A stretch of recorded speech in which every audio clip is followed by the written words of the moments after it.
And we are live in the present tense with Sam Stewart on 91.7 FM, WNJR Washington, and online at WNJR.org. Folks, we are back with another week of the present tense. Last week was a great week on the show. We had Alex Thompson, Shane Fox, and then on Thursday we had on Sky Wald from the water polo team. And we've got a great show lined up for you tonight as well.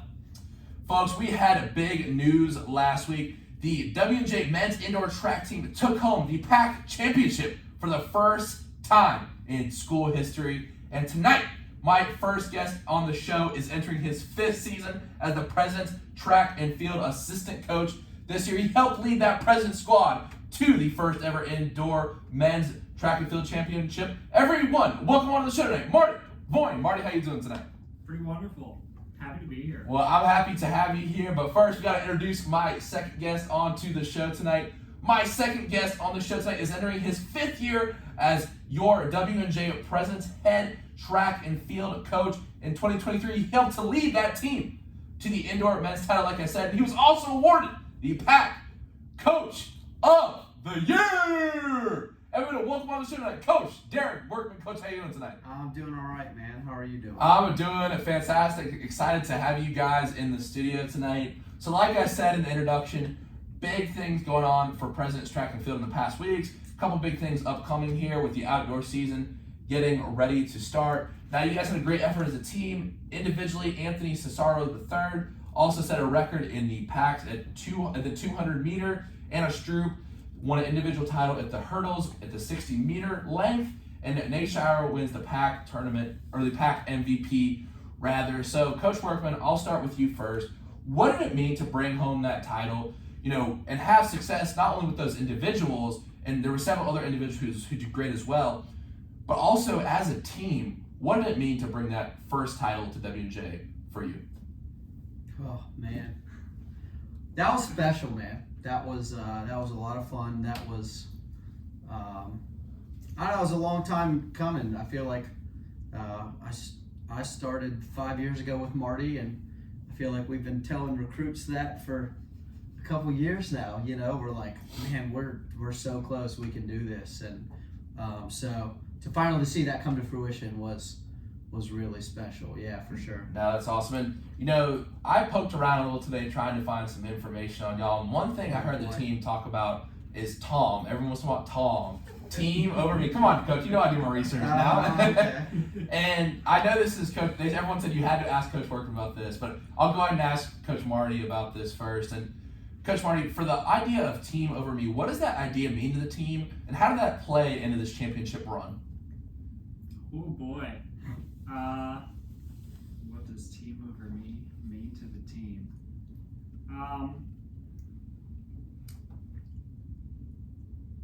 It just kind of became the battle cry, I'll say. Okay. When Coach Workman first introduced it, there were some less than thrilled thoughts about it.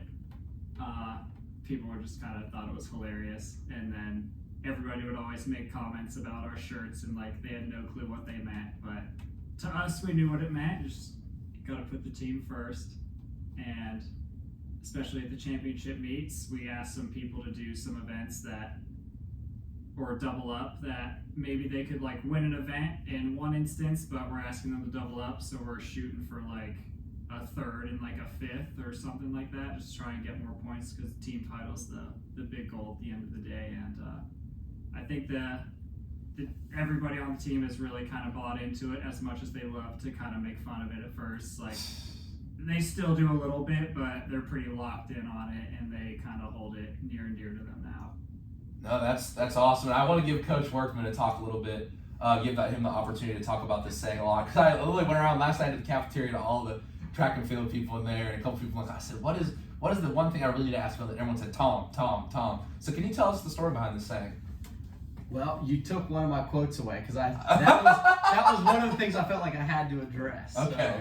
So, but Tom, how all that kind of started, and as Marty kind of alluded to, was it started, I think, for a lot of people as kind of like a joke, and they didn't really necessarily like love it or buy into it or whatever, right? But I think to me, so I didn't make that up. Okay, so full disclosure, All right. I actually was thinking about this because I knew that this would get brought up. I don't know when I saw it from somewhere. So I don't know if it was during COVID. I don't know if it was a little bit before, but I know who said it. Okay. So I actually got it from a former D3 national champion who was then coaching at Notre Dame. And Notre Dame was not very good in the ACC at that point in men's and women's cross country. And when he took over, they brought him in he was from North Central College. His name was Sean Carlson. And he took over, and all of a sudden their team went from, I don't know, one of the worst teams in the ACC to one of the best teams in winning the ACC within 2 years. And so they had shirts, and it was literally the exact same that we got with the team and then like the line over it and then me in like smaller letters. And listening to Sean talk about it and being a former D3 guy as well at North Central, I was like, you know what? I like this. Like I can, that is more than just, that's more than just some little corny saying that we all come up with. Like that, what that means to me and what I have tried to portray to everybody else is like, man, it's always putting the team above yourself. Whether that's in a meet and we have to do things that maybe I don't want to do, and but I know it's going to help the team. And maybe, as Marty alluded to earlier, like doubling in an event where maybe it's like, that's not my best event, but I can score more points by doing multiple events instead of one. So it can mean that from that standpoint. It can also mean it from a outside the track and field world, from your grades, putting the team, like understanding that if I'm not doing my job in the classroom, I'm not helping the team. Understanding that if I'm not doing my job in my social life and I'm making some questionable decisions on the weekends, that I can be I'm not putting the team above myself in that scenario. So it was kind of an all-encompassing thing. And so that was something I think that I just kind of wanted to like get people to like buy into. It was like, man, listen, at the conference meet, it is always about the team. I could care. What did we have? 3 people win this year? 3 out of the, I don't know how many events there are, 32 between men and women. But our men were still able to win. And we only had, 2 champion teams out of the 16 events. You don't need champions. You need to get the points on the back end. So, anyways, to me, man, it's absolutely, it's always about the team. So that's what team over me means. That's what Tom means. That's when you hear all the obnoxious Tom.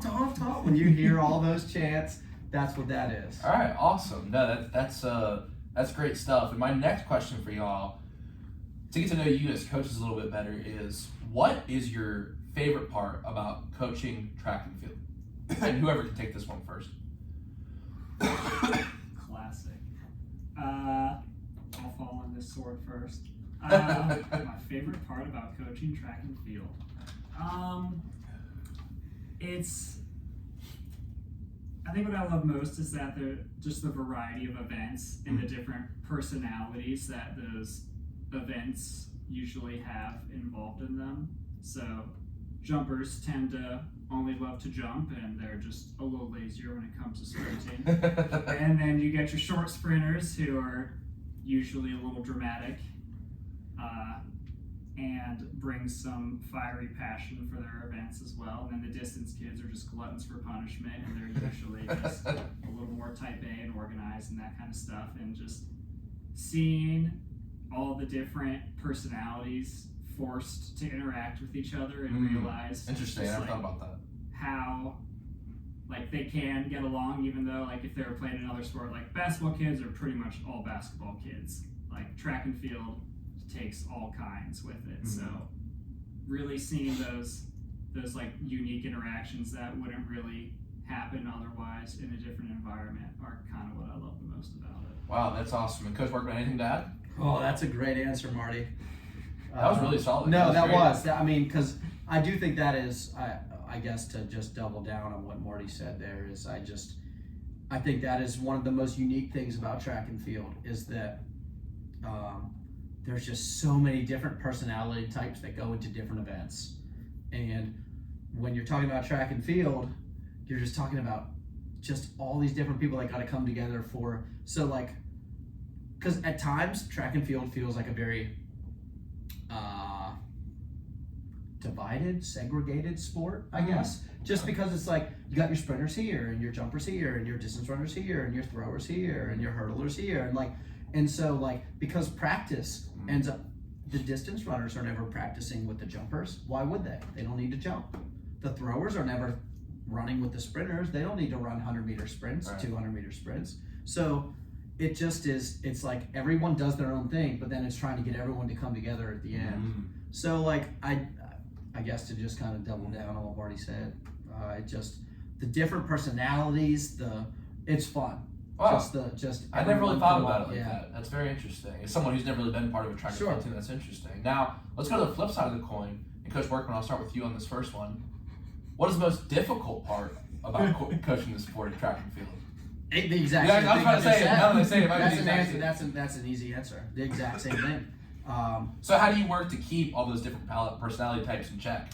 Because I know, like Marty said, there can be a lot of different alpha types because it is an individual sport and everyone does want to win that individual championship. So how do you get one to buy into the team? That's a great question. That has been I think that's been the question that me and Marty have asked ourselves for the last 5 years. Is like, how do we figure this out to be able to finally do this as a team? And it's a delicate balance because kids need to do well individually to be able to help the team. So you do want there to be some sort of individuality to that. Right. But it's also getting kids to buy into, boy, I might have to do some events that I'm not really comfortable with, but I know that I can help the team in this. Or, I don't know, I guess I'll just give an example. With Nate Tyler, you said he was on the show already, yes. Right? So Nate did 3 jumps and the pole vault. Nate typically has only done high jump and long jump at a meet. Right. Every once in a while he'll go long jump, triple jump, maybe something like that. And he was in our office, I don't know, a month and a half ago, and was like, hey, how's the team looking, blah, blah, blah. And we're like, dude, we got a shot here, man. But we need you we probably need you to step up a little bit and do some more events that you might not necessarily be comfortable with. And so for Nate, that was one of those things. It's like, I know you're a long jumper, but we need you to high jump and triple jump. And he was like, Coach, I pole vaulted in high school. I did it as a sophomore. And he was like, I think I'm a little bit stronger and faster than I was as a 16-year-old boy. Let me give it a shot. If we can help, let's do it. So it's getting kids to buy into, hey, I still want to be good individually, but also trying to say if I can help the team here or there. So wow. It's unique, man. It really that's is. very interesting. That's an interesting perspective. And Coach Marty, one thing we were talking about when you walked in today was about the training cycle that's going on right now. You guys have the tournament in Muskegon. The Muskegon Invitational starts March 17th. So there's always a lot going on with individuals continuing and wanting to get the team ready. So what does the training program look like for you guys right now, Coach? Ooh, right now? It's kind of all over the place because we had a couple people continue on for that last chance meet at Ohio Northern. So a lot of those kids are kind of doing nothing right now. They're taking their break, a little time off just to recharge mentally and physically. But everybody else, we're still kind of easing back into it. So we took last week off for the most part for a lot of the sprints, jumps, hurdles kids. And right now it's just a little bit of short speed work, maybe some short speed endurance type stuff. And then recovery days, we usually like to do just some slower tempo stuff, maybe some sort of body weight circuits, hurdle mobility, that kind of stuff. And that's pretty much it. We're just going back and forth with just some short sprint stuff, get their lifting in, and then recovery days because it's just kind of a down week, kind of getting back into it. So we're not really doing much technical stuff this week. We're just kind of letting the brain relax a little bit. Okay. Just running. And on those more technical weeks, what does the technical stuff look like when you guys practice that? Oh boy. Well, so And obviously it's a loaded question because we're talking about every single event. I know that's Yeah, part of so, well, with the hurdlers, we roll into our hurdle drills, so they'll do their just like slower warm-up stuff just to kind of get their hips loosened up so they can get ready to run a little quicker over them. It's a lot of a couple times over one, a couple times over two, but that'll change a lot now that we're transitioning to outdoor because it's twice as many hurdles since the race distance goes up. So we'll probably be going a couple times over 4, a couple times over 5, that kind of stuff. With jumpers, typically we do a lot of stuff just kind of landing into the high jump mats regardless. So the high jumpers will do their circle runs, some penultimate drills, which is just kind of like a quick 1-2 to get the rhythm down on your last step. We'll do some springboard stuff when we want to get a look at what it feels like when you need to go over the bar at a higher height because you have to hold your drive up a little longer before you start into your bend. Long jumpers, right now we're just doing kind of back to basics with long and triple. We're just doing some like basic landing stuff. So just some simple knee drive landings into the sand, some jump type stuff. And that's kind of it. We're just kind of going back to basics just to kind of reset a little bit. That's really interesting. Like I said, I don't know too much about this sport and kind of the technical details that go into it. And Coach Workman, from what I was able to gather from people on campus, you tend to work with the cross-country people a little more. So what is it like coaching that? Because we had Jake Sinclair on here, and I think a lot of people shudder at the idea of running that much. And even he was talking about the long runs, and it is something that a lot of people in our society do for fun. But in this time period where you're getting ready for the next season, or even a hard period of training, what is it like coaching something like that is so difficult on any given day, long runs, if that makes sense? Yeah, sure. My title is being in charge of track and field and cross country, but I do, because I coach cross country as well, I do primarily work with the middle distance runners and distance runners. So as far as cross country is concerned, I guess, the long runs are a big deal. That's if you want to be a good distance runner or middle distance runner, you need to be able to have good long runs. That's a huge part of training. So that's typically a 20%, 20 to 22%, something like that of your weekly mileage. Okay. So if I have some kid that's running 40 miles a week and they just want to skip their long run, they're only running 30 miles a week.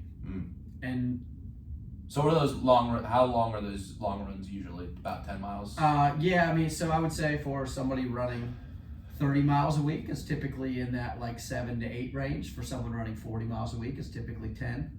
You start getting up to 50 miles a week and they're running in that like 12 to 13 range. And then for guys, and we don't have any females that run 60 miles a week, but for any of our guys that are running 60 miles a week or plus, you're typically talking about a 14-mile long run or so. So, wow. It depends. Like, you're not going to run 30 miles a week and run a 13-mile long run. That's almost half of your weekly mileage, right? But, that part's important. Okay. And it takes a lot of self-dedication on that, too, because that is the one day a week. That's typically on a Sunday. That is the one day a week that I don't meet them. I don't go meet them at the Montour Trail and say, you got to go get your long run in. That is just something that becomes hey, if you want to do this, you kind of got to get that in on your own. And that's something that's important. And I'm not going to hold your hand and make you do it, but if you aren't doing your long runs, don't come to me and say, hey coach, I don't understand why I'm not getting any faster. Well, if you're not doing your long runs, then for a distance runner, obviously, sprinters don't need to do long runs, things like that, right? But I guess that's it in a nutshell. Very interesting. And I want to get to know you guys a little bit as people as well. And I was able to pull up some research on you guys. So, Coach Workman, in 2010, you actually ran a time of 2:03 at the Cal Early Bird Invite. Fast guy. Now, Coach Marty, in 2015. Where did you find that? Oh. I mean, I can't reveal the source. No, I found it on teal.com. But, Okay. Hey, where did you find that? I was from Raleigh, North Carolina. Did you just look it up on baseball? Just W&J baseball. Okay. Wash Chef baseball. Wash Chef baseball. And Coach Marty, in the OAC championship, you led your 4x400 team and your 4x800 team with the fastest time on the team. So, you guys obviously 4x8? I didn't know that. No, I wasn't entered in that, but he absolutely just entered the wrong name on Okay. the list. So. Okay. I was gonna say Marty has never told me he ran the 800, so that would be news to me. Okay. All right. Just to clarify. Okay. Now, with that in mind, you guys obviously love the sport of track and field. You guys ran. You guys coach. So I'm gonna ask you, when did you fall in love with the sport of track and field? And Coach Workman, we'll go to you first because I see you smiling. I see you got some thoughts going. Oh man. I grew up in inner city Pittsburgh, and I went to Eden Christian Academy up through 8th grade. Mm-hmm. They did not have a high school at that time, so I was able to go to Eden Christian, and then once we got to high school, I ended up going to Perry and then transferred to Mars and everything. But through middle school, my mom was she started the Eden Christian Academy middle school track team. Oh, that's awesome. So my mom was my coach. And yeah, I mean, it's my mom's entire side of the family is track people. All three of her siblings and her. So I think that's kind of where it all started, I guess, is, and there were days that, man, it sucked having your mom as your coach. I don't know if I'm allowed to say that. I don't know if she's listening to watch later. So what was that like? Oh man. So she was the head coach, but she ended up letting the distance coach me because my mom worked more with the jumpers and sprinters. And it was probably better that way because, man, when your mom's yelling at you and saying, pick it up, do this, and I just want to be like, all right, Mom, like. Mom, I've never been like that. I know she's listening tonight. Mom, I've never been like that. Yeah. Anyway, so like, anyways. So my mom was my coach. Okay. And so, as much as I make those jokes, like she started the fire, I guess, in me at an early age. And like when I was in elementary school, I always loved to like race kids on the street and like, hey, we play at the dead end. And it's like, if I can beat you to the guardrail or whatever. So like, it was always just kind of like that. And she was like, you're going to run track someday. And then it just kind of turned into that. So that's awesome. It's all my mom, man. Yeah. And she got that started. I saw your old pictures on Till.com. You had the flow going back then. You had the flow. I used to have some hair. I did. Hey, Coach Marty, what about you? When did you fall in love with the sport? So I kind of got started a little later. I started running my senior year of high school because tennis practice got canceled and I didn't feel like going home yet. So I just rolled into the football coach's office, who was also the track coach, and asked him if I could run. He said, yeah, you'd probably be good at the 400. And I said, what's that? And he said, oh, it's just a lap. Like, that's it. And I was like, all right, cool. And my naive self, just unaware of how much a 400 actually hurts, got into it. And I really just kind of loved it. I didn't have a whole lot of experience with like individual sports, so having the opportunity to have just like everything be on me and get out whatever I want to put into it was really enticing to me. So that's kind of how I got the bug. Yeah, that's awesome. And we've been talking about your running careers a little bit. So after that, Coach Marty, you coached a couple years at Muskegum, and Coach Workman, you actually took a trip down to my home state to coach for a while at Southview High School. And so I want to turn over to you guys now. Obviously, like, you guys did work at those places and now you're here, but can you tell us the story from the time you graduated at your respective colleges to the time you ended up at W&J? What was that process like? And Coach Workman, we can start with you again. Well, I was going to say, you want to let Marty go? We can let Marty go first this time. Marty, you can go for it. All right. So in between graduating and ending up here, well, honestly, I kind of fell into the graduate assistant position at Muskegum because I had different life plans and I did not apply for the position in time, and he had actually offered it to someone else. Wow, so really? I was like, oh crap, like I don't know what I'm gonna do now. And then like a couple weeks later, Chase Addy, he was one of the assistants at the time. He just Shout pulled out me Chase. aside. Yeah, he's an absolute legend. He still coaches high school. He's a boss. He pulled me aside and just like, Martin, the dude that Gleason hired is not coming anymore, so you need to send your application in right now and tell him you still want to do it. So I was like, wow, what an absolute blessing. So I submitted my application, and then Coach Gleason hired me, and that's kind of how I got into it. And throughout my track career, I was just a sprinter, and I like sort of hurdled my senior year, but I didn't really know anything about it.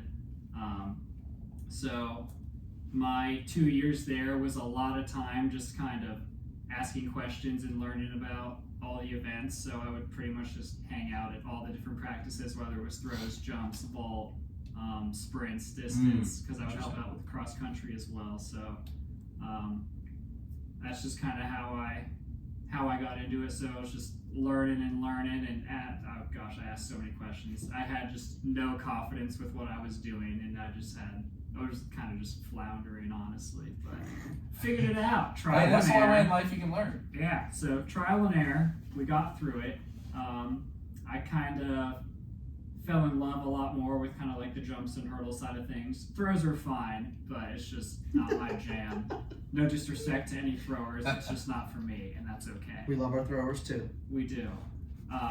So just getting involved with kind of like the jumps and the hurdles was kind of what got me going there. And then I'd say at the time, high jump was probably my favorite, because just we had a couple high jumpers, and they were just good kids to be around. Like, they worked really hard.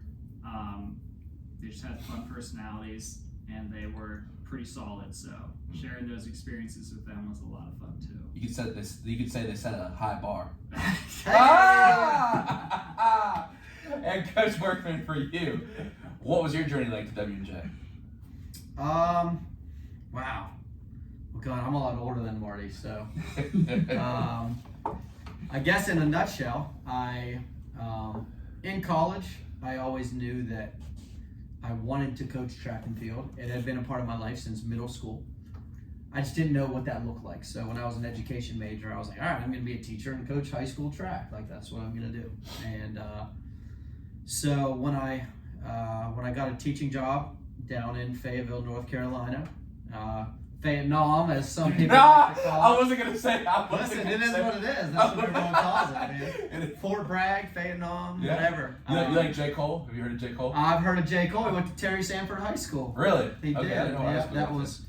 I didn't like Terry Sanford. They were our rival. Okay. Well, no, we hated Jack Britt too, but I know 71st in their high school down there, right? Do you guys want to use them? we did. They weren't very good. Okay. Sorry. I don't know. Only people that are listening tonight are in Raleigh, so it's okay. Yeah. Listen, so 71st might have been good in other sports. They had their track coach there is well, he's not there anymore. He's a retired Army Ranger, but he did a good job there and everything. And they always had really good sprinters and good. But from a team standpoint, they were never necessarily like. Yeah. And it was always Jack Britt and Terry Sanford were a thorn in their Gotcha. side. How'd you like North Carolina as a whole? I loved it, man. I love North Carolina. I loved it. The beach, the mountains. Gosh, I miss it so much. I So- say that. I say It's a that better all the state time. than Pennsylvania. I'm sorry. I'm not disagreeing with you. Why do you think I moved away? I don't know why you moved away. That's fair enough. I'm gonna tell you why. So Okay. as soon as I graduated college, I was like, I'm going down south. I didn't want to teach in Pennsylvania. I didn't want to teach in Ohio. I said North Carolina or farther. I kind of looked in Virginia, but I wasn't. I was like, I want to go south. Right. I want to be warm in the wintertime. And yeah, man. So I Fayetteville, North Carolina, they called me. It was like whatever 6-7 weeks into the school year, and they said, hey, our classes are busting at the seams right now. Like, would you be interested in a 5th grade or a kindergarten class? I student taught in 1st grade. So I said, give me the babies, man. Let's go. I'll teach kindergarten. I got this. And yeah, the next thing you know, I taught kindergarten for 5 years. Wow, cool. So I was just telling some of our kids down at the track today some of like the little corny sayings that we'd always say to all the like kiss your brain, and they get all excited when they got an answer right, and they kiss the brain, and they all get a little smile on their face or whatever, just like things like that, man. It was fun. So I just got to be a goofball every day, which was like I loved that aspect of it. But I got into coaching, and luckily enough, I went to Jack Britt and Terry Sanford first. Both of them did not want to volunteer coach, and I was like, I literally work in the county. I'm not asking for money, just like I want to come help. And they both turned me down. Wow. So I went to their rival, Southview High School. Made a mistake. They made a mistake. And listen, that was the best thing that ever could have happened to me, man. Jesse Autry is the guy that I worked under and worked with, and I learned from him for 5 years, and I call him all the time. He's like a big brother to me, man. I love Jesse. And I learned so much about how to run a team, about how to have culture. Like, there were just so many things that Jesse was adamant about, and I just learned how to do it the right way from Jesse, man. So I did that for 5 years, and that was a blast.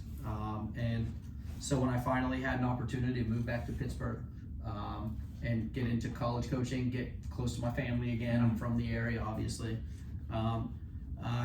I took that opportunity, man. So, and I didn't have to like teach little kids snotting everywhere anymore. Like, I could just like be a college coach. Like, that sounded really cool. So that's what I did. Dope. Now, as we start to get into some of the deep stuff, I'll go ahead and ask this one right here. What is the biggest advice you could give a head coach or an assistant coach in track and field in their first year if they were just starting? What is the biggest piece of advice you'd give them? College or high school? Well, college. Just 'cause I feel like, Recruit, okay. Yeah. I mean, at this level. So that was what my college coach always told me. Like, when I moved up here and took this job as the assistant for a couple years, I said, man, like we've had a lot of success down there. Like, and you just think like, because you're just some young naive coach that thinks like, I've coached really good kids in high school, I can do that in college. Like, come run for me. And it's not that way. You got to know how to relate to people. You got to know how to talk to people. You got to know how to get people to buy into our school and be the right fit for our school and all that. So what he always told me is and this Coach Morgan is who I ran for at Teal, and he always said, Derek, it doesn't matter how good a coach you are if you can't get them there. That's deep. So that's what he always said was, you gotta be, if you can't recruit, it doesn't matter how good a coach you are. So I mean, I guess in a nutshell, recruiting has to be the one. But I think if it wasn't recruiting, because we don't want to talk about that, if it's about actually like the team that you have, I think it's just enjoy your time, man. Enjoy being at practice, enjoy the process, enjoy just the grind and the journey of what a track and field is, because it's long. Yeah. It's a long year. It's a long distance to cover. Hey, That's another one. that's another one. We're 2 for 2. So, anyways, that would be, I guess, my 2 points. Coach Marty? I'll second the recruiting, because if you just get the most athletic kids, it doesn't really matter how good of a coach you are. They'll probably do better than most people. But a real answer, I would say, well, this kind of depends at like what level you're at, but understand what track and field is to the athlete's experience. Like, for us at the D3 level, like, track is not the be all end all everything you're going to do with your life. If you're at a D2 or D1 where they're throwing you some scholarship money, then yeah, priorities are probably a little different. And that is not really my jam. I'm a much more kind of laid back, like, track and field should be fun. Like, we're just kind of making a fun thing to work towards. That's just part of your college experience. This is not your entire life, even though we have now made it our jobs. But just kind of understanding like what the role is. So like for us at a school like this, track is not the be all end all. Like we said, we care about how they're doing in the classroom, how they're doing socially, just making sure that this is a fun piece of the experience and not the entire experience. Interesting. Now, kind of on the flip side of that, what is the biggest, and I'm sure you have had these conversations before, what is the biggest piece of advice you give to a freshman athlete starting at W&J? So a kid we just recruited here. I mean, their first day on It's campus. their first day on campus. And they go, Coach Marty, Coach Workman, what is the biggest piece of advice you give me for being a track and field runner here at W&J? Get in the weight room. It's a good one. Okay. A lot of kids don't. A lot of kids do not. They have never really been in the weight room, to be honest. Now, obviously, you get your football kids, they've been in the weight room and things like that, right? Maybe some baseball lads know what it's like to get in the weight room. But for the most part, a lot of people are pretty uncomfortable being in a weight room. Really? You'd be surprised with that. So that's a good one, Marty. Okay. Now, so was there be anything to add to that, or? Cool. That's a good one. I would say because during orientation, it's a lot. The schedule that they have here, and especially when we come in. Yeah, we talked about that a lot at the start of season 5 of the present tense. How kind of, don't want to say waste of time some of the events are, but it's. I feel like it's a lot, you know. It is a lot. Listen, I won't say waste of time either, because I think it is important to know your support structure at the college and all of that. Maybe it's because also I didn't have that in my freshman year. That's true. You Because, sure like, did. to You me- were quarantined the whole time. Yeah, they just let us out of the room. They're just like, all right, go Yeah. figure it out. you That's true. That's fair. That's a good point. Yeah, I mean, I think the orientation aspect, I think it is absolutely important. I do feel like sometimes it is like maybe jammed so much that some of these kids, by the end of it, they're just like, I just want to go to bed.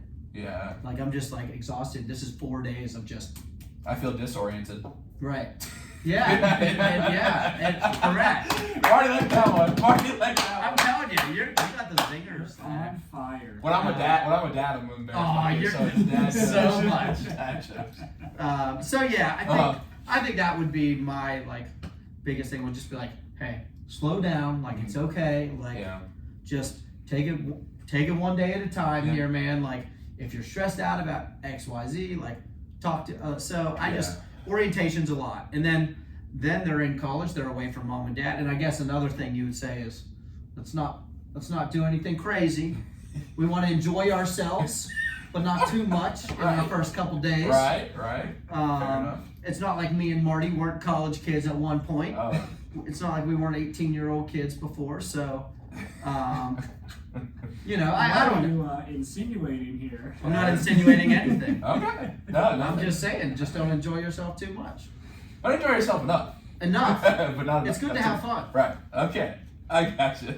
Thanks for that answer, Coach. Now, the next one, kind of my deep question is, what is the biggest way that you've changed as a coach during the course of your 5 years here? Whoever can take this one first. On these loaded ones, whoever can take it first, because sometimes you need some time to think about them. Yeah. You want me to talk and you can figure it out, or what? I mean, I don't know. My brain's churning right now. Repeat that question, please.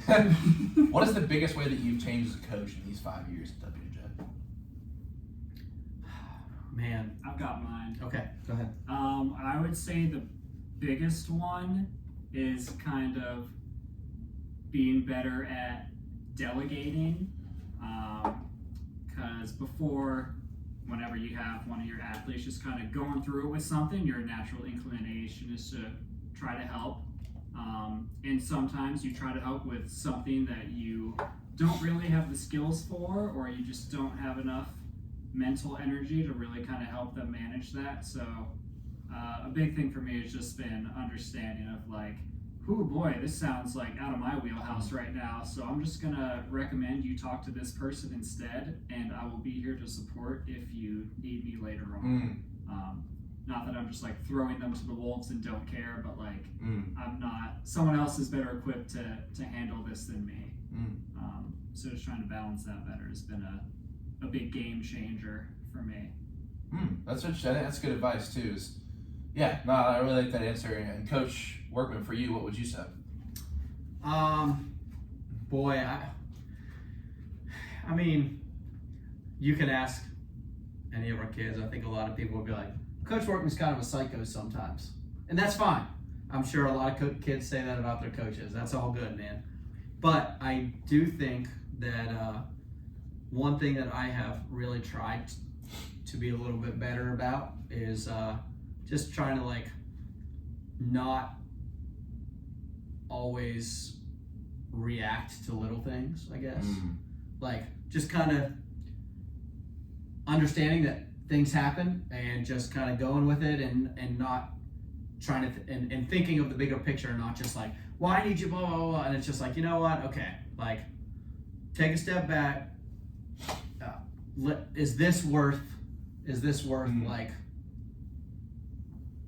reacting over, I guess. So I don't know. I'm sure there might be some people that might not necessarily feel that way, and that's all right. But I think I try to make a more concerted effort to just like go with the flow sometimes. And while that's not easy for me to do, I think I try to do that with certain things. So yeah, I think that's probably how I've changed. Because when I was first here, I was like, no, absolutely not, blah, blah, blah. And now I think it's a little bit more. Wow. So. That's great stuff. Thank you for that, Coach. Now, my next question is, y'all seem like a very motivated couple guys. Y'all are very driven. So my next question for you is, what motivates you? What fuels you? In general, or for this team? I think you can or take it what? however you want. What motivates Marty Vajen? What gets you out of the bed in the morning, Marty? What forces you inside you to work as hard as you do?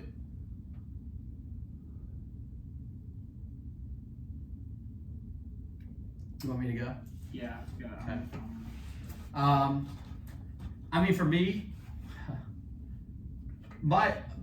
the biggest thing in my life, what gets me out of bed in the morning, is what can I do to impact lives today? I love what I do, man. I love this job. I love getting to like make a difference in 18 to 22-year-olds' lives. I love that aspect of our job. Not many people get to say that. People got to go to work and they got to like crunch numbers or like sit behind a desk all day, or and like we get to like have genuine interactions with kids every single day. We get to help kids figure out how to be an 18-year-old kid who's really going through it, and help them like come up with the what's the word I'm looking for? Come up with the like solutions to like, okay, hey, it's not the end of the world. I get it. Let's figure out a solution here. Let's do X, Y, Z. So I just love getting to impact lives, man. What I always say is what Coach Morgan, who was my college coach, what he was to me, if I can be 10% of what he was to so many people, I did my job and some. And when I got the head coaching job here, he sent me a letter my first day. I have it sitting on my wall in my office. And his first advice was keep impacting lives. And so that just was always modeled to me. So for me, I want to make a difference, man. I love when kids graduate or when kids are done, I love having alumni reach out and say, Coach, I got married. Coach, I'm getting married. Coach, I'm going to have a kid. Coach, just whatever. But Coach, you want to grab a beer? Let's go. Like, I'm back from wherever. It'd be great to see you. And like for them to like want to make time to, like that means I made a difference, man. That means I played a role in their experience here. So to me, that's the most important, man. I just want to impact lives. Wow. That's awesome. Thank you for that. And Coach Marty, and one of the questions I was going to ask later is, how do you want to be remembered at WJ? So you can kind of throw that, what motivates you? How do you want to be remembered? If you want to answer that question, if that's an easier question that comes to mind, you can answer that as well, because Coach Workman kind of dived into that. And it's a question I love asking: how do you want to be remembered at WJ? So either one's fine.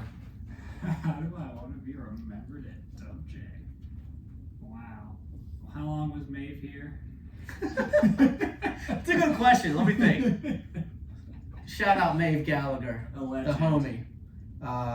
Maeve was here the year before me, and then she left for a year and then came back.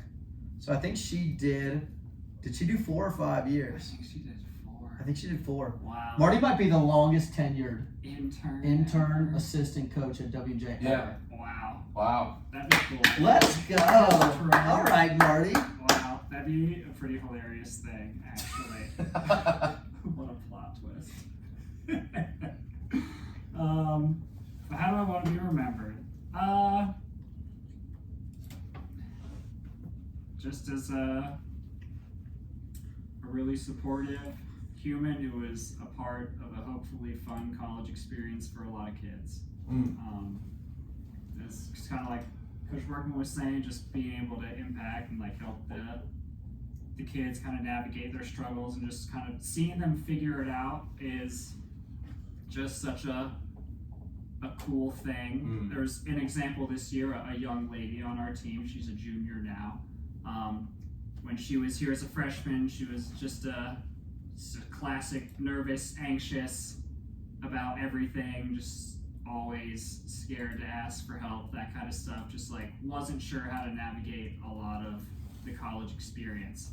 And then this year we were just chatting away, just catching up, because after she got back from break, just kind of like seeing what's going on. She's just like telling me her life plan and just what she's been doing and all that kind of stuff. And I just had to stop for a second. I was just like, wow, you've grown up so much in the 3 years you've been here. And it's such a cool thing to see. She was like, oh, thank you. That's really nice of you to say.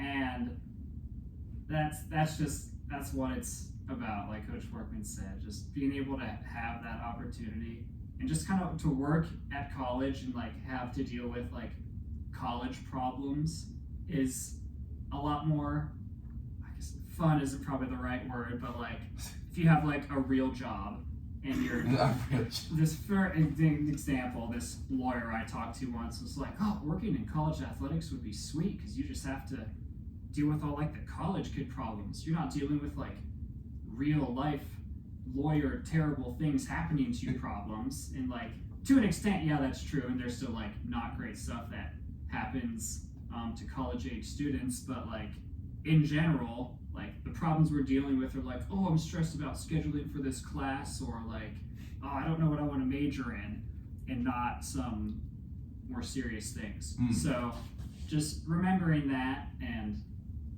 understanding that what a special and unique position we're in, and just kind of enjoy it along the way.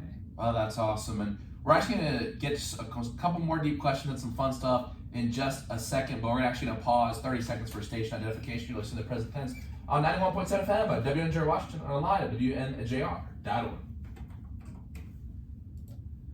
Let's take a short break so we don't have to take a long break at the top of the hour. Yeah, that's fine.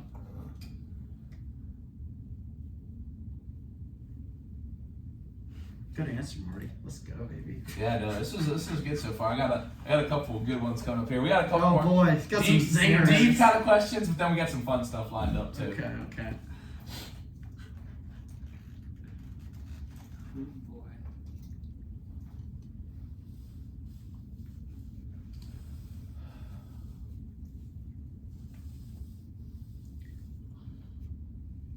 So are you doing 4 years here, or are you going to go 5? You going to take that COVID eligibility? Can't. I'll answer that in a second. Okay. That's fine. And we are back on the present tense with Sam Shore, 91.7 FM and WNJR Washington, and online at WNJR.org. Today we're talking with Coach Marty and Coach Workman for the WJ track and field team. My next question for y'all tonight is, what is something in your life that you want to do but you haven't got to do yet? That's a good one. I've never been to Hawaii.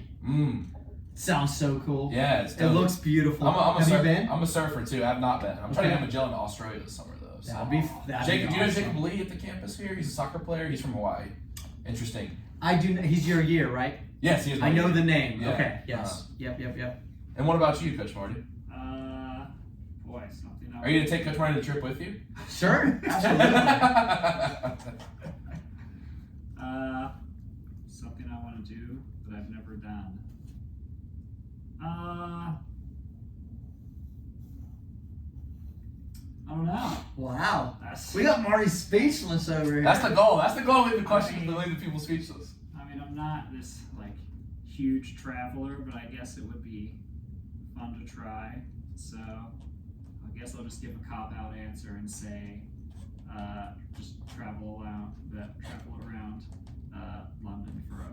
just bop around. No, Or, that's dope. No, that'd be pretty cool. I'd love to do that as well. Now, my next question for y'all really leaves the people speechless. So let's see what y'all got for me tonight. Love this. What is something in your life that you are proud of? Something that you're proud of.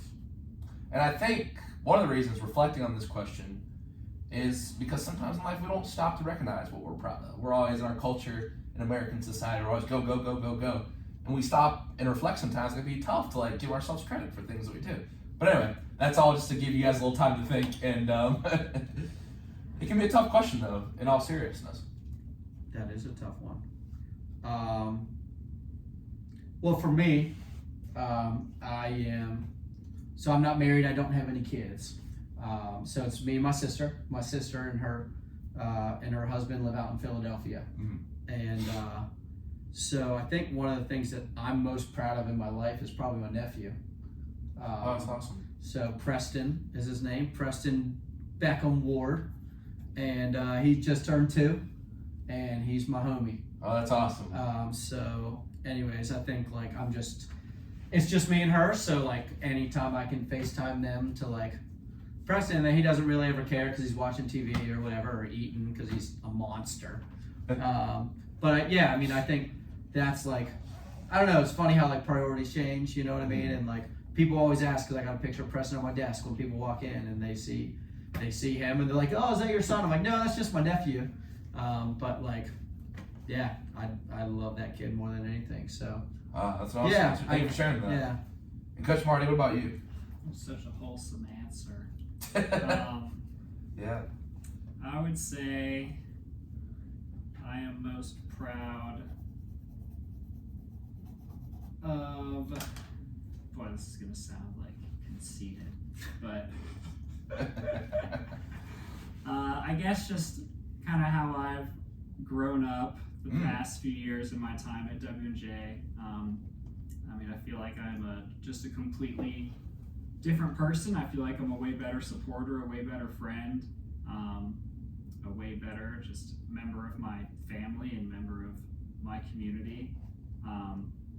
And I'm really thankful and appreciative of all the opportunities I've had and all the time I've had to put into working on that kind of stuff. And hopefully me trying to be that positive, supportive person will have some sort of impact for the better on the people I'm around here.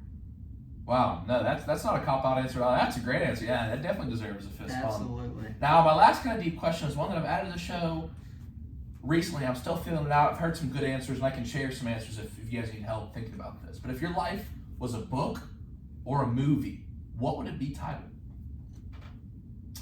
So... Well, it would be a book because I don't read books. Okay. See, it's So it'd be a movie the for girl me. came on Thursday, Sky. She doesn't watch movies, so she made hers a book. And hers was actually really good. It was called The Extension of the Sky because she likes to spread her wings. Wow. Ooh. Mine That's a good is one. Chasing Blue Heron. They're this bird. I don't know if you've seen it in North Carolina. Yeah.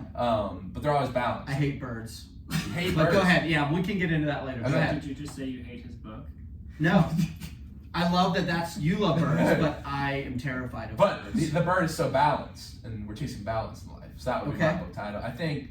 I can respect that. Hunter Swedish, who's a wrestler, he said his would be called Uninvited Guest because he's been doubted his whole life, yet he keeps showing up. Okay. So That's a good one. That's a good it's a one, fun too. question. So That is a fun one. I have mine Go. immediately. I don't, so And that's it fine. would be a book, and it would be called Positive Self-Talk Only. Oh, he does say Marty, that all the like time. that with a thumbs up. He and does smile. say that all the time. That's I can't tell you how many times I'll be walking past practice or whatever, and some kid will be saying something, and Marty will be like, one of his biggest things that he always says is, if a kid's like, I can't do this, blah, blah, blah, blah. He's like, you can't do it yet. And he always says that. And he's like, positive self-talk only, stop that. You need to be able to flip your script. So, anyways, that's perfect for you, Marty.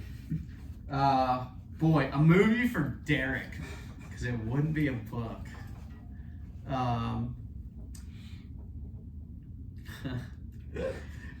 So I don't know like a real answer to say this, so I guess I'll just give a funny answer and say keep the birds away from me.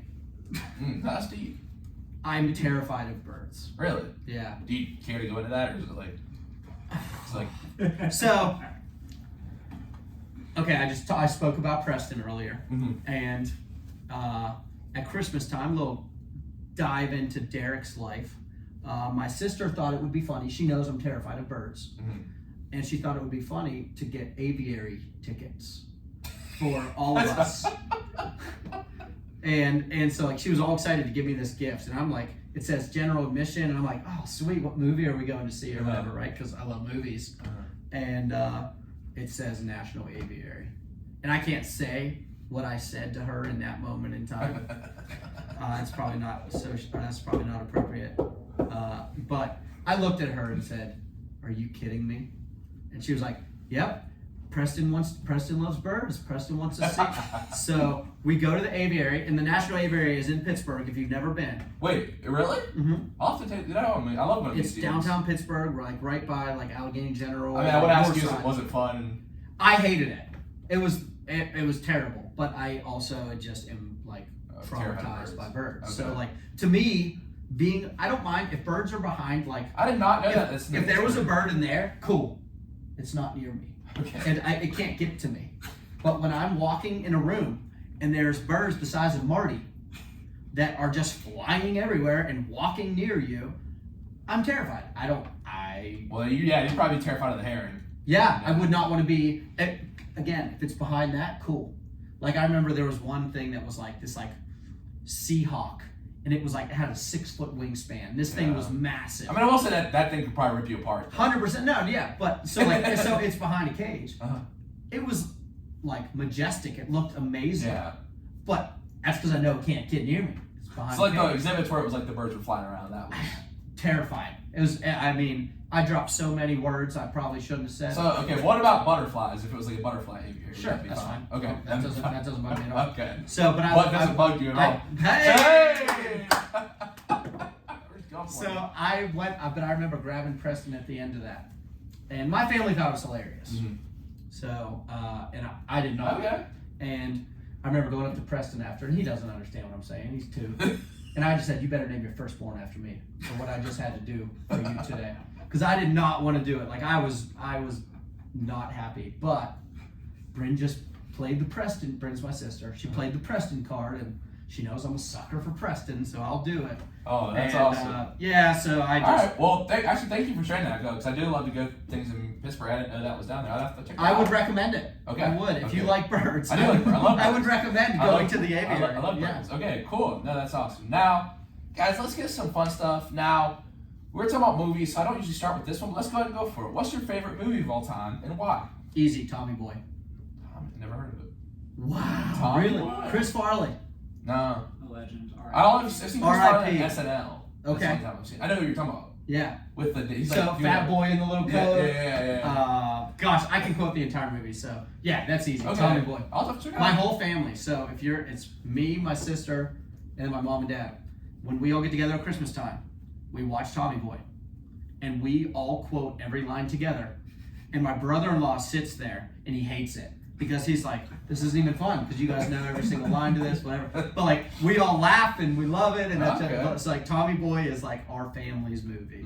Have you seen McFarland USA? Absolutely, great. There's a lot of really good movies. Yeah. Now I'm a big movie guy as well. And Coach Marty, for you, what's your favorite movie of all time? Favorite movie ever? It's probably the Prestige with Hugh Jackman and Christian Bale.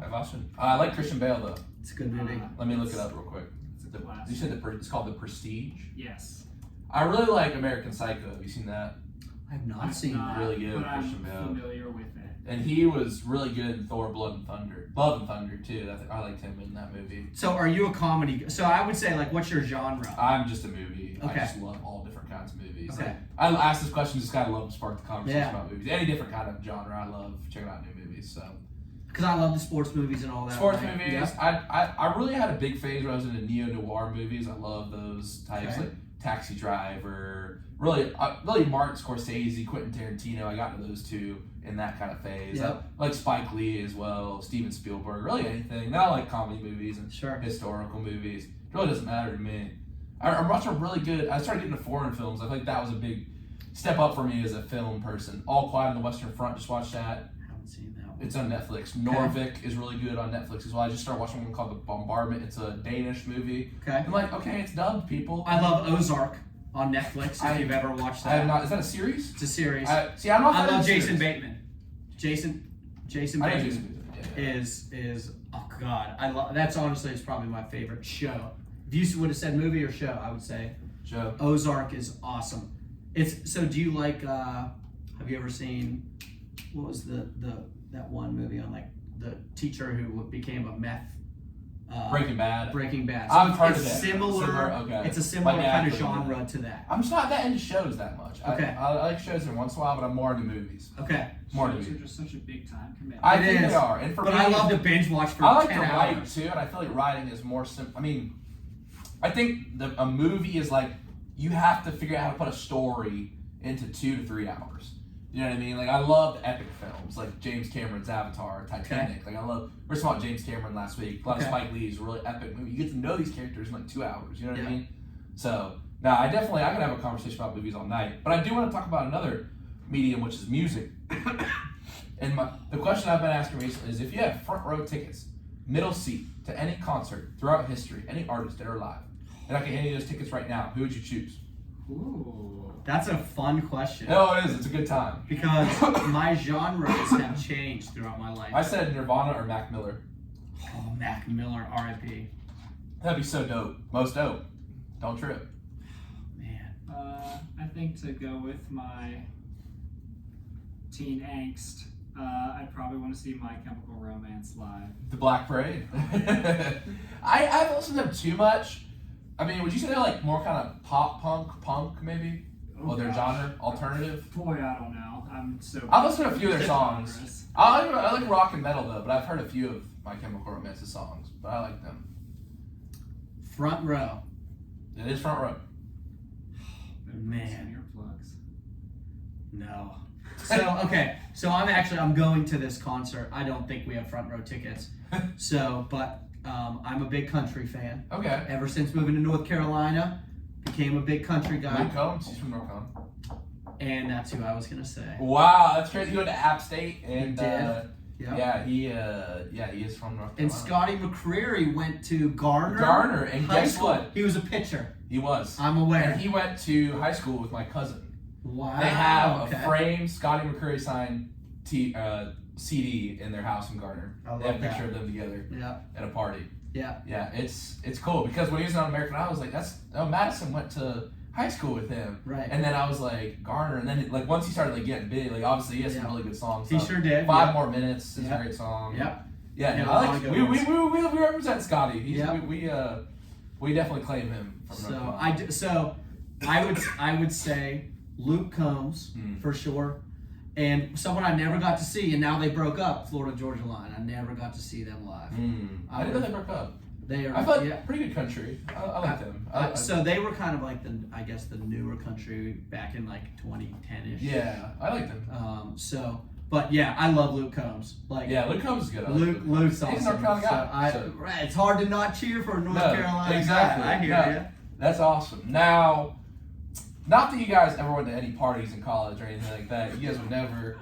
But if you were at a party, maybe it would just be like a little like social or something. I don't know what you guys do nowadays, but I was gonna say people your age. I refrain from that, but Yeah, young people, young adults. people. But if someone passed you the aux and you had 5 seconds to put on a song at a party, what song would you put on? Oh boy,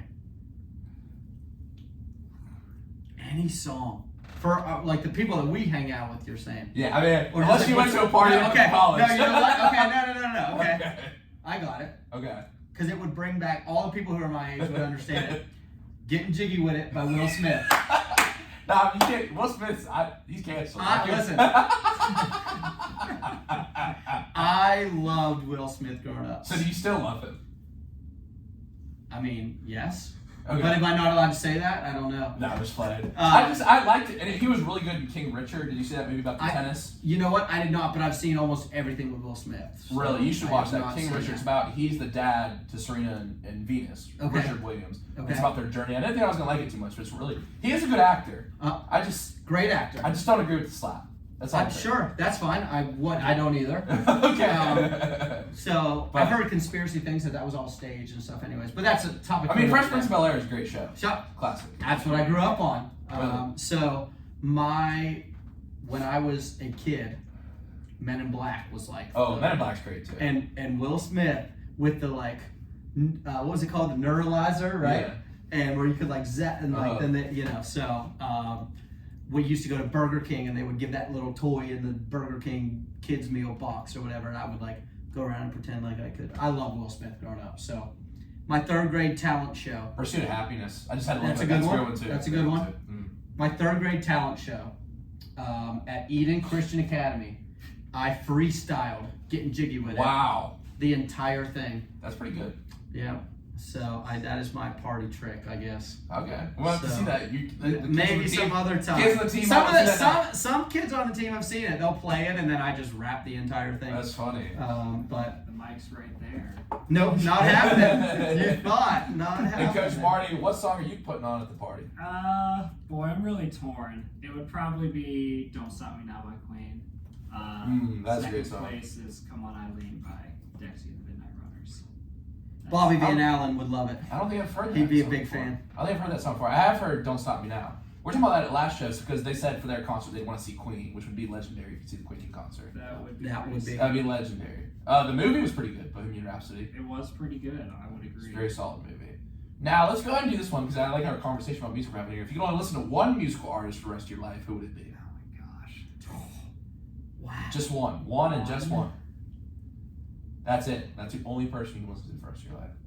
Honestly, probably Luke Combs. I'd say it's, I was thinking that you said that for the answer. Marty, would you go with Queen? I feel like Queen would be a good answer. That's such a gosh. I would want to pick somebody who has just covered a ton of other songs and mixed it up a lot. That's a good one. Like find some cover that somebody can play a million different genres. Cover band. Man. Wow, Marty, you changed the game. Wow. There. Yeah, but I can't. Just gotta scratch the question off the bank now. Sorry, I just maybe ruined that. No, that's alright. That's actually a good answer. I like that. That is a good one. Have you ever heard that before? No, I've not. Okay. Marty just changed. He is changing the game. I'm telling you. We're playing checkers. He's playing Let's chess. go, Marty. Now, this one's always fun. Now, you guys did start at WJ around roughly the same time. So, this question usually gets asked to people who are just friends in the studio, but what was the story of how you met and what were your first impressions of each other? So, I hired him. Uh-huh. So, what were my first impressions of Marty? My first impressions were he's quiet, and he didn't because he was probably nervous. You were 24 years old at that time, 23 years old. 23. Yeah. I think you were clean shaven too. You came in with a shirt and tie and all that. Sure did. Big interview. Big interview. But I just remember thinking I had already had several of his references that are friends of mine that had said, Marty's your guy, Marty's your guy. So I was I kind of already knew I wanted to go with Marty, but I wanted to show him around and I wanted to get to know him and all that. And I just remember thinking boy, I'm gonna have to do a lot of talking. Which I'm fine with. I can talk to anybody. That's not a problem. But I just remember thinking. I remember being man, okay, we gotta maybe he was just nervous or whatever, So, but I remember being all right. So that's just not everyone's like me, and that's okay. Coach Marty, when you showed up that interview, what did you think of Coach Workman? He's laughing. Let's see this. I love this. Literally, basically the exact opposite. I was because with our phone interview, you asked me 2 questions, and then you just like went off on some tangent and talked for like 20 minutes, and you're just like, blah blah blah. I was like, oh, by the way, like, oh, come down to the interview, like, well, see if this date works, blah blah. Cool, see you then. And I have no recollection of this, so please tell me. Yeah, this is great. And so then on like an actual interview day, honestly, like after the phone call, I was like, wow, I think I'll just like get this, because he asked me like 2 questions. It just seemed super amped, and I was like, oh, I feel good about this. So Your references spoke very highly of you. yes, I appreciate them. Shout out Gleason. Justin Lindsay and Jake Gleason, shout out. Legendary. So yeah, then on interview days, rolling around, and I will say I am a pretty quiet person, so he's not wrong in his assessment. But boy, I remember thinking the whole time, just like, it was like the same thing. Like, you asked me like 2 or 3 questions, and then I gave my answers, and then you just went off on some tangent, and you just started rattling off just stuff after stuff after stuff. And it just worked out. Now, it did work out. Yeah, no, that's 5 awesome. years, man. Yeah, 5. Hey, y'all staying rock solid. That's awesome. Yeah, we are. Coach Marty, first time I met you, and we'll talk about the intramural stuff maybe in a second, but I saw you today. My first impression of Coach Workman was when I was in the training room. I don't know if you remember this. Okay. I was in the training room. There were a couple track and field athletes to either side. Was this recently? Yeah, it was pretty recent. I was probably saying some bad words, huh? No, I don't think there was any bad words. Okay. I don't think there's any bad words. But you're just asking, there was a girl beside me, and you're like, I don't know, how you doing, all right? And I'm glad you only went 20%, and she kept going, and then you're not going to say, and then you're like, hey, what's up, buddy? What's wrong with you? He just slapped me on the foot. He goes, hey, buddy, what's wrong with you? I said, my shoulder kind of hurts. And you go, okay, give me your accident. You move on to the next guy, I kept talking. That sounds about right. I was like, oh, I was like, That's this our guy- first interaction, huh? I was like, this guy is made for radio. We got to get him on the show. He said, hey, what's wrong with you, buddy? He just slapped me on the foot. I love I'm it. glad I didn't slap you in your shoulder. No. Mountain probably wouldn't have liked that very much. Well, because I probably was like, oh, are you pitching? Like, what's your shoulder? Yeah, okay. No. I vaguely, now that you're saying this, No, I kind of remember I that. just thought it was hilarious because I was just like, oh, this is Because I go down and super talk to the social. stakes a lot, so sometimes Yeah. there are days when I'm like, I don't know any of these kids, but they're about to hear it. Nah, I love it. That's awesome. Our 100th episode was with the Sakes. It's on YouTube. Perfect. Yeah, if you want to go check it out. Wow, I might need to. It was interesting. Yeah, it was a good time. It really interesting to hear like the other side of like that's a tough job having to go and take care of hurt people all day long. And, They are. but they love it and they do it. They do a great job for everyone. Unbelievable. Yeah. Best. That's why The best. when you go to any of those Hall of Fame things and any of those, like, when we were at the last one, I remember sitting with the people at my table and saying, all right, how many times is somebody going to say, thanks, Mike and Mark? Yeah. And I was like, I bet it's at least 12. Hammer the over. or whatever. I don't know how it works, but. And I think I set the line. You absolutely did. I think I set the line at 12 and a half, maybe. And I think it was like right there. Yeah. And because it was literally every single one. Yeah. Every Their person gets up. podcast I know. on my YouTube from WJ People's the most viewed. Has to be. podcast. That doesn't surprise me. Aaron threw it up on Facebook. He's like, I'll get you some views. Throw it up Yep. on Facebook with the alumni. 100%. All the older people, they use that Loved medium it. more. Yep, they do. He's not wrong. No, there's nothing wrong with that. Okay, wow. That's awesome. Thank you for sharing that story. Now, my last question before we head to our trivia and our quote of the day segment is, Ooh. if you could hang out with an athlete, Trivia. oh, yes, we'll get that in a sec. Okay. If you could hang out with an athlete, dead or alive, throughout history for an entire day, who would it be? Oh, boy. Anybody? Anybody.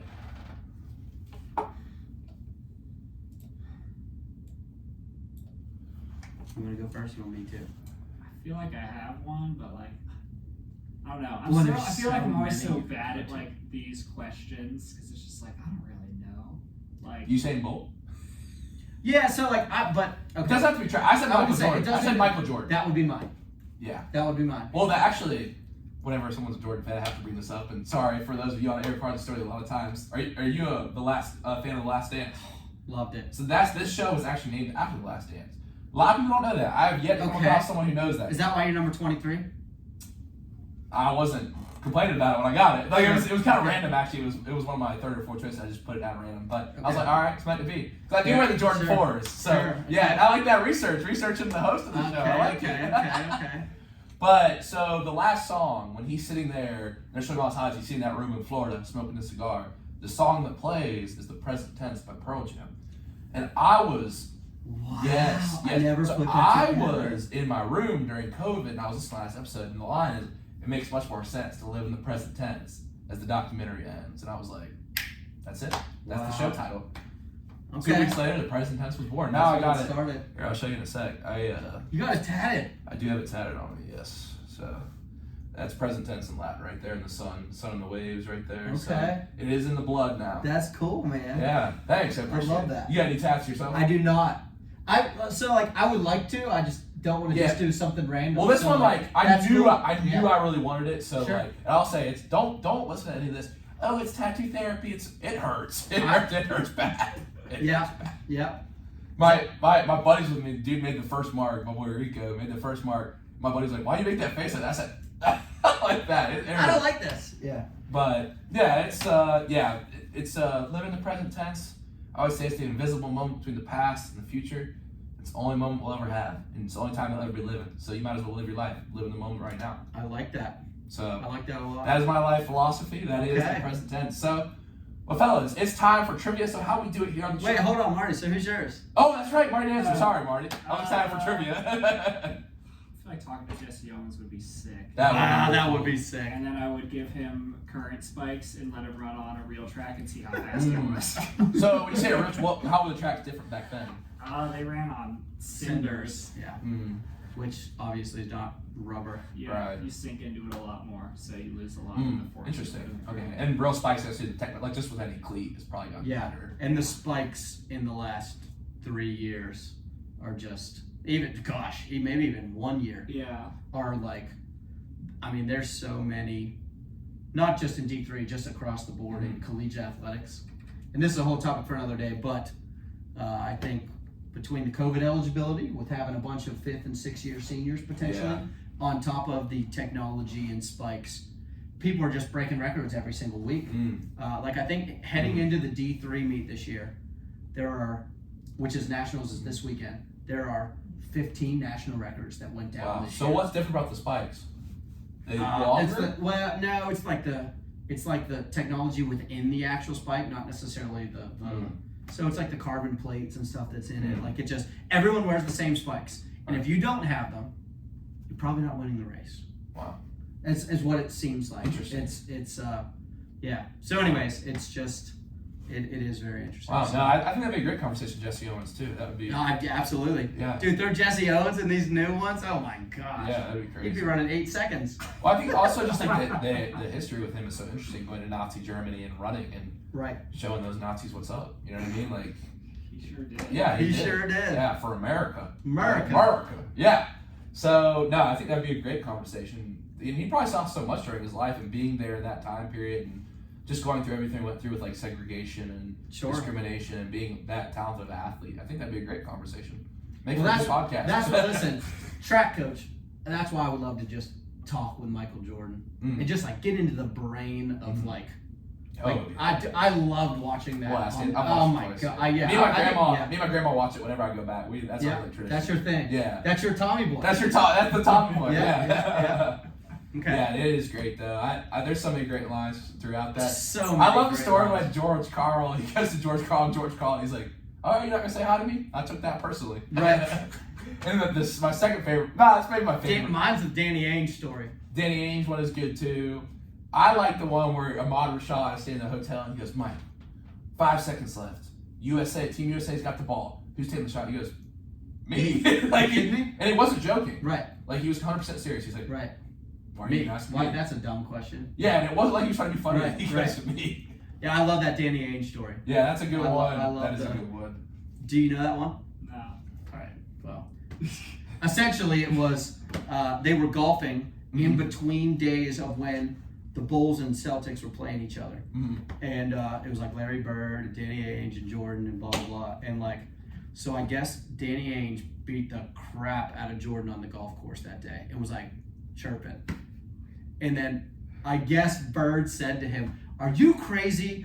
Jordan's gonna go drop 50 on us tonight." And sure enough, Yeah, he did. he went and dropped 50. Yeah. Was it 50? Was that the number? Yeah, it was 50. Yeah. Yeah. And that's a great story. And yeah, I love that story. I like he was I like chirp, chirp, chirp. they're doing that game where they're flipping the quarters and stuff, and the security guard goes. Right. Like that. Right. Oh, such a great documentary. But as promised, we'll go ahead and get to our trivia segment tonight. We'll go to break, wrap it up. So how it works, we ask the question before break. You guys have your 3.5 minutes or so to talk about it, and then we'll answer it, come back, do our quiz day, and wrap this thing up. So trivia questions for tonight. I got 2 for you tonight. First question is, what is the state nickname of North Carolina? And the second question for tonight is, how many laps around a track equivalent to the distance it would take to get from Washpaw to Pittsburgh? Your answers are A, 50, B, 92, C, 123 laps, or D, 100 laps. We'll get your answers after the break. This is the Present Tense with Sam Stewart, 91.7 FM, WNJR Washington, and online at WNJR.org. Here's some Bruno Mars for you right now. All right, I gotta think about this for a second. So around a 400-meter track at WNJ Yes. to get to Pittsburgh. Yes. So the answer options were 50, 92, 123, or 100.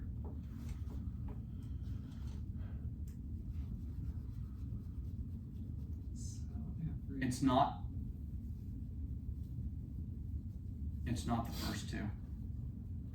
It's not 50 or 92. I'm just saying it's not 50 or 92. Because that's 24 miles or, gosh, what's that, 12 and a half miles? Something like that. Yeah. It's not, it's definitely not 12 and a half miles. So you said 123 or 100? Yep. All right. How many laps around the track? I'm going 123. Oh, but boy, could it be 20?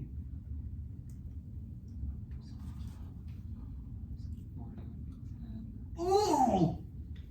What part of Pittsburgh are we talking? Like downtown Pittsburgh? City limits. City limits of Washpaw to city limits of Pittsburgh. So like to the bridge. Yeah. Fort Pitt Bridge is how I calculated it. Okay, I'm gonna say 100. That's my guess. And what was the other question? What is the state nickname of North Carolina? I have no idea on that one. Oh. That's a you. You got that. Okay. I have no The clue. Tobacco State. Tobacco Trail. It's a different one. That's not correct. Oh, Hate to see it. okay. I've personally never heard it called that before. But there's a common one that it's typically listed As as. soon as you say it, I'm gonna be like, My dang it. guess will be Tobacco. Okay. It's not tobacco. Okay. I wasn't giving you multiple choice because if you heard it, you'd recognize it. I would know it if you said it. I would, yeah. I'm picking the Mountain State because that's basic as heck. Yeah, mine's tobacco, but okay. Mm. Okay. As soon as you say it, I'm gonna be so pissed. You're gonna be really pissed. It's gonna be like the running state or something. All right, then we'll do this and then our quotes. Gosh, now I'm like thinking. I'm like racking my brain right now. Every 40 laps, that's 10 miles. So that one would be 21.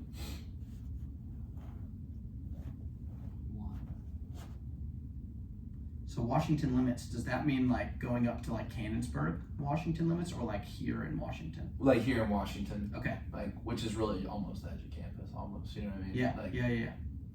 Yeah, I'm saying 100 then. This is a tough question. 92 and 100 makes me feel like it's one of those two. What are all the choices on that? 123 or 50. You got 30 seconds. 123. That would be 30 some miles. 123 would be 30 miles. Point almost. I know what the North Carolina one is. Do you? I do. Okay. Whatever you say, boss. Boy, I'm really torn. I got it. now. I know it. Whatever you say, boss. Okay. All right, here we go.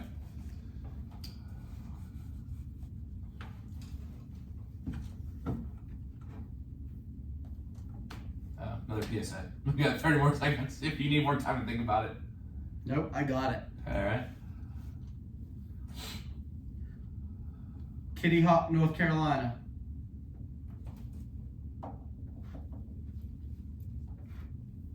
I did go this winter though.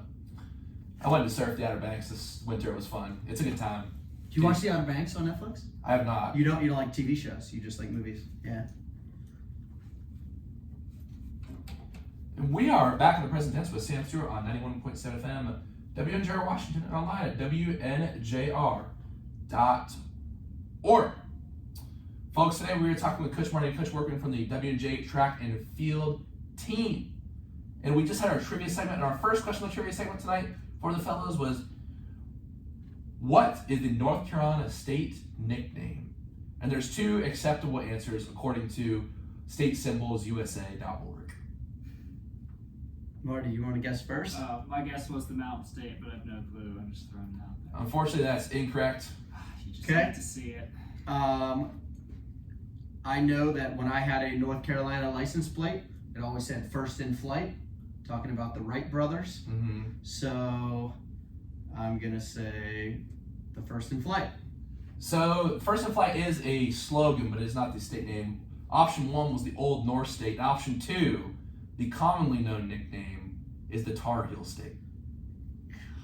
The Tar Heel State. Wow, the North Carolina fan. The North Carolina, when he said UNC, I was like, oh, there's no way he's going to miss this trivia segment. Well, UNC first in flight. UNC does get their nickname from the state nickname of the state, UNC.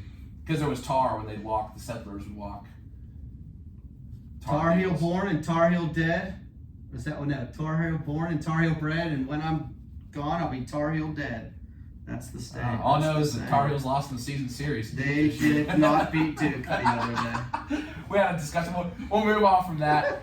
Our second trivia question for the night Dang it! is how many. I knew you were going to kick yourself because you're a UNC fan. That's annoying to me. I thought I had it with the Wright brothers, like first So in there's a flight. state slogan, but I think that's more of like a slogan than the state nickname. Like Pennsylvania, do you know what the Pennsylvania state? Keystone State. Keystone.